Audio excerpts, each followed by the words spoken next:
আরজিকর কাণ্ডের প্রতিবাদে শিল্পীরা অভিনব প্রতিবাদ ময়নাগুড়িতে। আরজিকর মেডিকেল কলেজকে ধর্ষণ ও খুনের ঘটনার প্রতিবাদ এবং দোষীদের কঠোর শাস্তির দাবিতে প্রতিবাদে নামলেন ময়নাগুড়ির শিল্পীরা।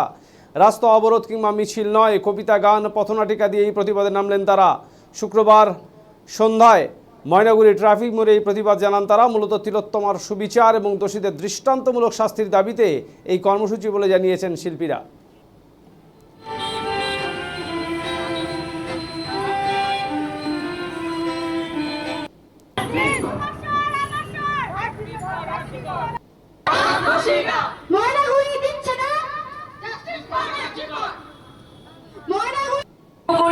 ভালোবেসে মানুষ করেছেন, অনেক স্নেহ দিয়ে ভালোবেসে আদর যত্ন করে বড় করে তুলেছেন।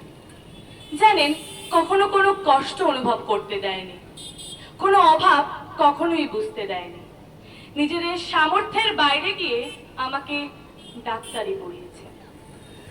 আমি কখনোই কোনো জিনিসে ভয় পাইনি, সবসময় অন্যায়ের বিরুদ্ধে রুখে দাঁড়িয়েছি, সবসময় অন্যায়ের প্রতিবাদ করেছি, চেয়েছি দোষীরা শাস্তি পাক, কখনো পিছু পা হইনি। কবি মল্লিকা সেনগুপ্ত। আশ্বিনের এক প্রাগৈতিহাসিক সকালে শ্রী রামচন্দ্র যে দুর্গার বোধন করেছিলেন, স্বর্গের দেব পুরুষগণ যুদ্ধে পরাজিত হয়ে যে রণদেবীকে অসুর নিধনে পাঠিয়েছিলেন, সে দুর্গাই 21 শতকে নারীর ক্ষমতায়ন। তার মহাতেজ চিরজাগরূপ আগুন হয়ে জ্বলে উঠুক মাটি পৃথিবী প্রতিটি নারীর মধ্যে। হে মহামানবী, তোমাকে সালাম। মেয়েটির নাম দুর্গা সোরেন বটে। মায়ের আমি অঙ্কিতা গুণ।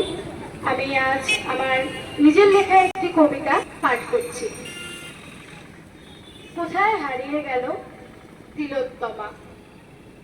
বাবা মায়ের এবং নিজের স্বপ্ন পূরণের উদ্দেশ্যে মেয়েটি পড়লো ডাক্তারি। হ্যাঁ, একরাশ হাসি নিয়ে মেয়েটি পড়লো ডাক্তারি। আর যে করে ডাক্তারের সুযোগ পেল সে। নামী প্রতিষ্ঠান, দামি প্রতিষ্ঠান, সম্মানীয় প্রতিষ্ঠান, কিন্তু সে তো কেড়ে নিল এক তরতাজা প্রাণ। নিমেষের মধ্যে কোথায় যেন হারিয়ে গেল তিলোত্তমা।